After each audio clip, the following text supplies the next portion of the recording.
I never believed in ghosts, or demons, or anything supernatural, really.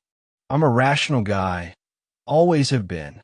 But there are some things that don't fit into logic, things that claw their way into the cracks of your mind and make you question everything you know. It started when I moved into a new apartment last November. It wasn't much, just a one-bedroom on the third floor of an old building in a quiet part of town. The rent was cheap, probably because the place had been on the market for months. I didn't question it. I should have. The first few nights were uneventful, but then I started noticing small things. The closet door in my bedroom, which I always left closed, would be open when I woke up. At first, I thought I had just forgotten. Then, I started waking up to the sound of scratching. Light, rhythmic, coming from inside the walls. Mice, I told myself. Just mice. But then there were the fingers. The first time I saw them, I was in the living room watching TV. I had a habit of keeping the lights low, just the glow from the screen illuminating the space. Something moved at the edge of my vision. A hand, just a hand, pale and spindly, curling around the frame of my bedroom door. I jumped up so fast I nearly knocked over the coffee table. When I turned, the hand was gone. My heart pounded against my ribs as I searched the apartment, flipping on every light, checking every corner. Nothing. I barely slept that night. Over the next few weeks, the occurrences escalated. Shadows lingered where they shouldn't. Objects weren't where I left them. The scratching in the walls grew more frantic. And always, just at the edge of my vision, I'd see them, fingers curling around door frames, reaching from beneath my bed, withdrawing into the darkness before I could get a good look. I told myself I was losing it. Stress, maybe. Sleep deprivation. But deep down, I knew that wasn't it. Something was in my apartment. Something was watching me. Then one night, it made itself known. I was in bed, half asleep when I felt a touch. Cold, skeletal, grazing against my arm. My eyes shot open. The room was pitch black, but I felt it. The weight on a mattress shifted. Something was lying beside me. I didn't move. I didn't breathe. I wanted to believe it was my imagination, but then, right next to my ear, a voice whispered, a voice like dry leaves scraping against pavement. Let me in. I bolted upright, scrambling for the lamp. The moment the light flooded the room, it was gone. But the feeling remained, that suffocating presence, lurking just beyond the reach of the light. I barely slept after that. I started keeping every light in the apartment on. I avoided the dark, avoided looking too closely at shadows. But it didn't matter. Whatever was in my apartment didn't need the dark. It was waiting, watching, and it was getting closer. Days passed, and my paranoia worsened. The air in the apartment grew heavy, thick with something unseen, something pressing against me like invisible hands. I started seeing the fingers more often. Sometimes they gripped the edge of my bathroom mirror as I brushed my teeth, retreating when I turned my head. Other times, I caught them curling around the slats of the closet door, just barely visible in the dim light. One night, I left my phone recording as I slept, hoping to capture some kind of proof. The next morning, I hesitated before playing it back. At first, all I heard was my own breathing, steady and deep. Then, around 2:47 a.m., the audio changed. There was movement, a shift in the bed. My breathing quickened, but I was asleep. Then a whisper, closer. It was so faint I almost missed it. But then came another sound, something soft, dragging across the sheets. The breath hitched in my sleeping body, as if I had felt it even in unconsciousness. Then silence. I stopped the recording. My stomach churned. That was it, proof. Something had been in my bed with me. My hands trembled as I searched for a logical explanation, but there was none. I didn't go to work that day. I didn't leave the apartment at all. I just sat there, staring at the walls, waiting. That night, I pushed my dresser against the closet door. I locked my bedroom door. I kept my phone clutched in my hand, recording everything. And still, I woke up gasping for air, my throat burning, my body drenched in sweat. I checked my phone. The recording was still running. Heart pounding, I scrolled back to the middle of the night and hit play. Soft scraping. A rustling sound like fabric being disturbed. Then slow, deliberate breathing. But it wasn't mine. A low, guttural whisper, almost. A sharp gasp, mine, as if I had just woken up in terror. The recording ended abruptly. I looked at the dresser blocking my closet door. It was still there, unmoved. But I knew something had been in the room with me. It had been closer than ever before. I started making plans to leave the apartment, but I was already too late. The next night, I didn't wake up gasping. I didn't wake up at all. I couldn't wake up because I wasn't alone in my own body anymore. When I woke up, something was wrong. I didn't jolt upright. I didn't gasp for breath. I just opened my eyes, slowly, mechanically, like my body wasn't mine to control. The room was silent, but the air was thick, oppressive, pressing against me like unseen hands. And then I realized I couldn't move. I was trapped in my own body. I could feel my limbs, but they wouldn't respond. I lay there, paralyzed, my breath the only thing I could control. The worst part? My head turned on its own. Something else was moving me. My eyes shifted toward the closet door. The dresser was still there, blocking it, but I knew it didn't matter. The fingers had never needed a door to enter. They had been inside all along. Then I felt it. Something slithering beneath my skin. A tingling sensation like invisible threads tugging at my muscles. My hand moved, fingers twitching, but I wasn't the one doing it. My body sat up, every motion stiff and unnatural, as if something were learning how to use me. I wanted to scream, but my mouth wasn't mine anymore. My feet swung over the side of the bed. I stood. My legs moved, one step, then another. I walked to the mirror above my dresser. And then, my reflection smiled at me. I wasn't smiling. I wasn't even trying. My lips curled upward, stretching too wide, teeth exposed in a grin that wasn't my own. My own eyes stared back at me, wide, terrified, but my mouth kept smiling. Then the voice came, not from the mirror, not from the room, from inside me. Almost. I fought. I struggled against whatever was controlling me, screaming in my mind, forcing all my willpower into moving my arms. My fingers twitched. My smile wavered. I pushed harder, harder, and suddenly I collapsed. My body hit the floor. My head throbbed. Air rushed into my lungs like I had been drowning. I lay there for what felt like hours, gasping, shaking, trying to process what had just happened. Then I heard it. Soft, faint, but unmistakable. A slow tap, tap, tap against the closet door. The dresser shuddered just slightly. Something inside was waiting. I didn't sleep after that.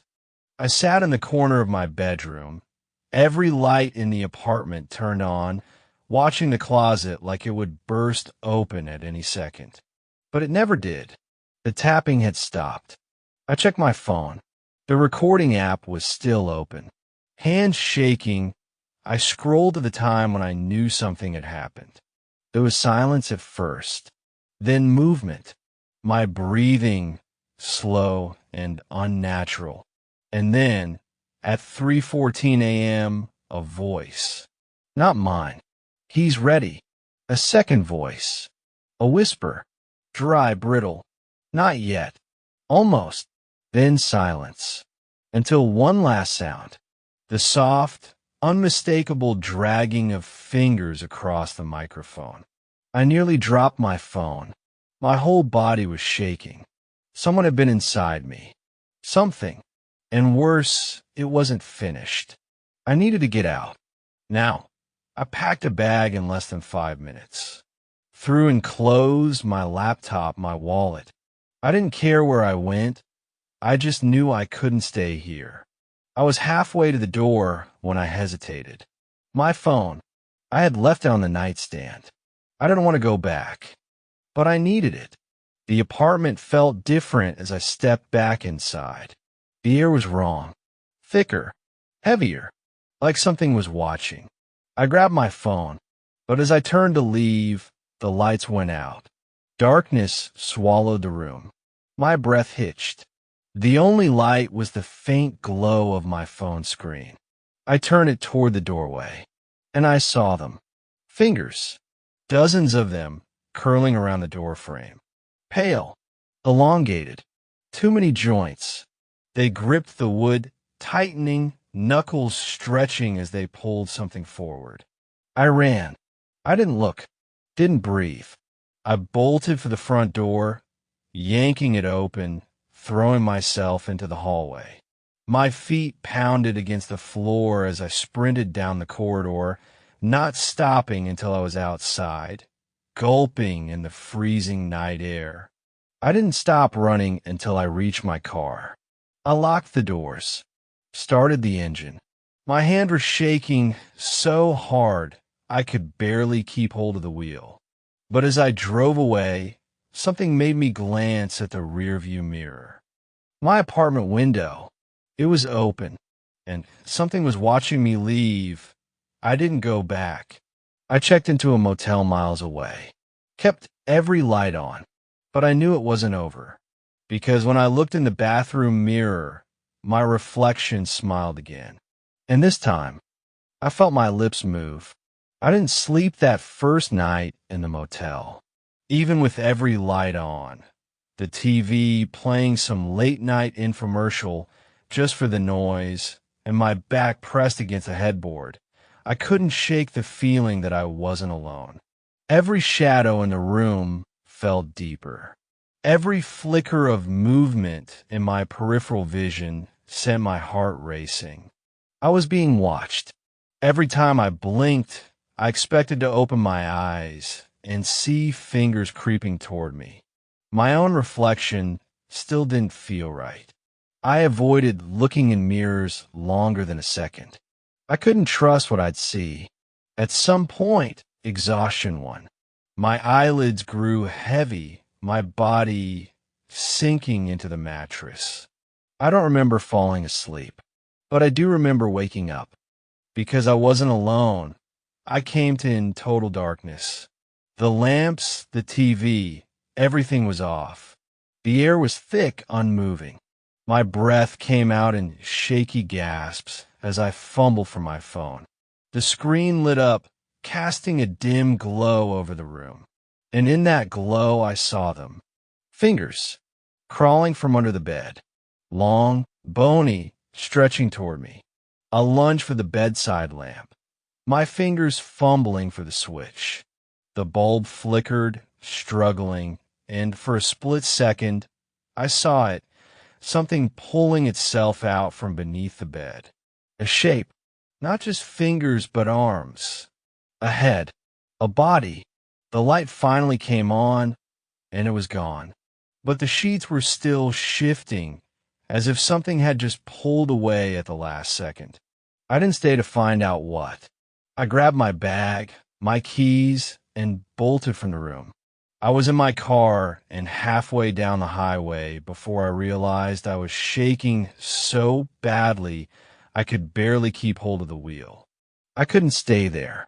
I couldn't stay anywhere, because no matter where I went, it followed. Over the next few days, I drove with no real destination. I only stopped for gas and food, sleeping in my car at rest stops. I thought maybe if I put enough distance between me and that apartment, it would stop. But it didn't. Every night, I'd wake up to something moving in the car. The sound of fingers dragging across the glass. The feeling of something brushing against my skin. And the whispers. They started soft, barely a breath in my ear. But every night, they got closer. Let me in. I tried ignoring them, blasting the radio, drowning out the sounds. But the more I ignored it, the more persistent it became, until one night, when I looked in my rearview mirror and saw a pair of hands gripping the back of my seat. I screamed, swerved off the road. By the time I stopped the car, heart hammering, there was nothing there. But my seatbelt was unbuckled, and I hadn't unbuckled it. Desperation drove me to do something I never thought I'd do. I went back, not to the apartment. No, I wasn't that reckless. But to the city, to the landlord, to try and find out what the hell was happening to me. I found her at the rental office, flipping through paperwork at her desk. When I mentioned my apartment number, her face went pale. "You were in 3C?" she asked, voice tight. I nodded. She swallowed hard, glancing around like she didn't want to be overheard. Then, in a low voice, she said, "You weren't the first." A cold weight settled in my stomach. "What do you mean?" She hesitated, then sighed. "The last tenant disappeared. Before him, another one went. Strange. Stopped going to work. Stopped leaving the apartment. And one day, his neighbors heard screaming. By the time the cops got there, the place was empty. My skin crawled. And before them, she hesitated. We don't rent that unit out for long. It always comes back on the market. No one stays. What happened there? I demanded. She shook her head. I don't know. But if you left, don't go back. Whatever's in there. It doesn't like to be abandoned. A chill shot down my spine. It doesn't like to be abandoned. I left the office in a daze. My mind was racing.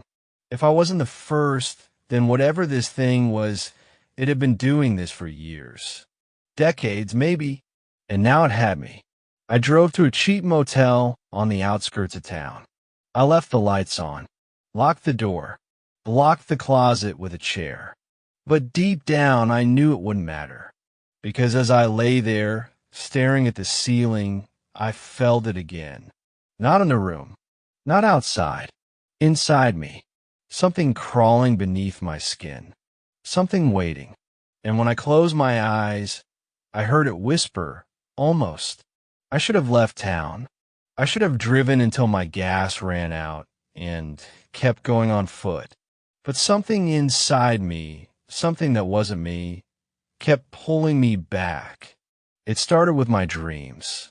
At first, they were fragmented flashes, fingers curling around doorways, whispers echoing in dark hallways, my own face in the mirror, grinning when I wasn't.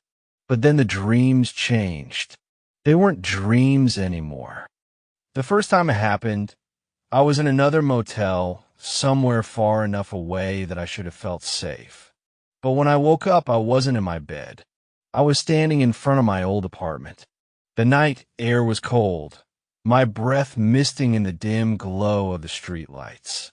My body felt stiff, like I had been standing there for hours. I looked down. My bare feet were raw, red with cuts from walking. I didn't remember getting out of bed. I didn't remember leaving the motel. But somehow I had returned. The worst part? The door to 3C was open. I don't remember running back to my car. I don't remember how I got back to the motel. But when I slammed the door shut behind me, my feet were filthy with dirt and broken glass. I checked my phone. It was 3:14 a.m. Every night after that, it got worse. I tried staying awake. But no matter how much coffee I drank, no matter how hard I fought it, sleep always came. And when it did, I woke up somewhere else. A gas station parking lot, a stranger's backyard, once on the shoulder of a highway, standing inches from oncoming traffic. And every time, my body was moving on its own. I wasn't walking. I was being pulled. The whispers grew louder. The reflections lingered longer. And when I woke up one night with my hands wrapped around my own throat, squeezing, I knew I was running out of time. I needed help. I wasn't religious. I had never been the kind of person to believe in exorcisms or hauntings. But I didn't care anymore. I was desperate. I searched online for anything, anyone who might know what was happening to me. And after hours of scrolling through forums filled with cryptic warnings and amateur ghost hunters, I found something. A name. Father Elias Vaughn. He wasn't just a priest. He was an investigator. A man who dealt with things like this. I called him that night. When he picked up, his voice was steady calm.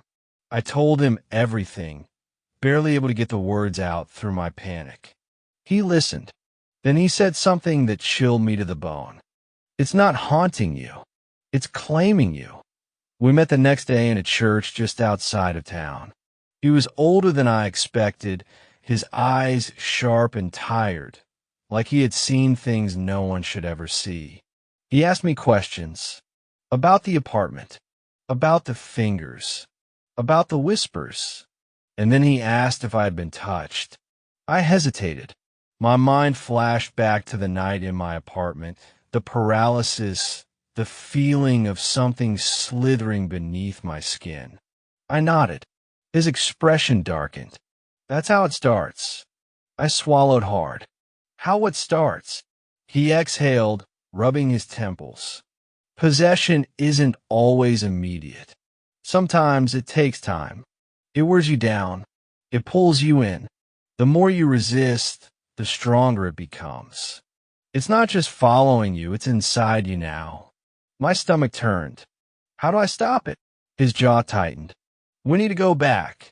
The thought of returning to 3C made my skin crawl. Every instinct screamed at me to run, to disappear. But I had seen what happened when I tried to escape. It always brought me back. So that night, I did something I swore I never would. I crossed the threshold of my old apartment. The air was stale, thick with something unseen. The walls felt too close, the shadows too deep. Father Vaughn walked beside me, his presence the only thing keeping me from bolting. Where did you first see them? He asked. The closet, I whispered. His eyes flicked to the dresser still shoved against the door. He nodded. It started here. It has to end here. My breath hitched as he pulled the dresser away. The closet door stood there, unchanged, yet somehow wrong. He placed a hand against it, closed his eyes, and then the door shook. Something on the other side slammed against it. The entire room trembled. The light overhead flickered violently, and then the whispers came, louder than ever. Let me in. My knees buckled. My vision swam. The room felt like it was tilting. Father Vaughn pressed a rosary into my hand, his voice firm. It's trying to finish what it started. Fight it. I clutched the rosary like a lifeline. My skin burned, my body convulsing. The whispers turned to screams. The closet door ripped open, and I saw them. Not just fingers, arms, hands, a face twisted, eyeless, grinning too wide. It reached for me. It reached through me. And in that moment, I understood. It had never been trying to take my body. It was trying to become me. A final, gut-wrenching whisper filled my head, searing itself into my mind. Almost. The moment the thing emerged from the closet, time twisted. The walls of my apartment stretched, warping in on themselves like a living, breathing entity. Shadows pulsed and churned, and from within them, the fingers slithered forward, reaching, grasping. Father Vaughn didn't hesitate. He began chanting, his voice ringing through the apartment, cutting through the distorted whispers that clawed at my mind. But the thing wasn't afraid. It laughed, a rasping, wet sound like something dragging itself across broken glass. And then it spoke. You called me. You brought me. You are mine. A violent force ripped through the room, throwing me against the far wall. The rosary in my hand burned like fire, searing into my palm. I could barely breathe as the creature twisted its way forward, its many hands gripping the floor, the walls, the ceiling. It had no eyes, only a gaping void where a face should have been. And yet, I felt its gaze burrowing into me. Father Vaughn gritted his teeth, pressing forward despite the wind howling through the room. He held a small vial in his palm, raising it high before hurling it toward the creature. Holy water. The moment it made contact, the thing screamed. The walls trembled. The shadows writhed. Its hands spasmed, jerking backward but not letting go. It wasn't just in my apartment anymore. It was in me. Something deep inside tore. The pain was unbearable, like my body was being peeled apart from the inside. I felt its fingers clawing at my ribs, my spine, trying to pull me into its abyss. The whispers were inside my head, filling my skull with rotting static. Almost, almost, almost. Father Vaughn's voice boomed, his prayer growing louder, his faith unwavering. You do not belong here. You are cast out. In the name of the Father, the Son, and the Holy Spirit. The creature shrieked, twisting and convulsing. Its fingers spasmed, retracting. The room buckled. My vision blurred as something tore free from me. A final, agonized wail echoed through the air, and then silence. When I opened my eyes, I was lying on the floor. The apartment was still. The air was thick with the scent of something burnt, something dead. Father Vaughn knelt beside me, his face lined with exhaustion. It's done. My body felt empty, hollow, like something had been ripped from my soul, leaving behind an aching void. Was it an exorcism? I croaked. Vaughn hesitated. Not quite. That wasn't a demon. Not in the way we understand them. Then what the hell was it? His gaze darkened. Something older. Something that feeds on identity. It doesn't just take your body. It takes you. It becomes you. Leaves nothing behind. A shudder ran through me. Then why did it stop? Vaughn exhaled. Because it was almost done? But not quite. I interrupted it before it could finish. The words sent ice through my veins. Almost. I left the apartment that night. I didn't look back. I didn't take my things. I didn't care. I moved across the country, changed my number, cut ties with the city completely. For a while, things were normal. The dreams faded. The whispers stopped. The thing was gone. But then, a few weeks ago, I was walking past a storefront. A long pane of glass reflected the people passing by. I glanced at it without thinking, and I saw myself, but my reflection didn't move. I stopped, my breath caught in my throat. Slowly, its lips curled upward, and then, in a voice that wasn't mine, it whispered, almost,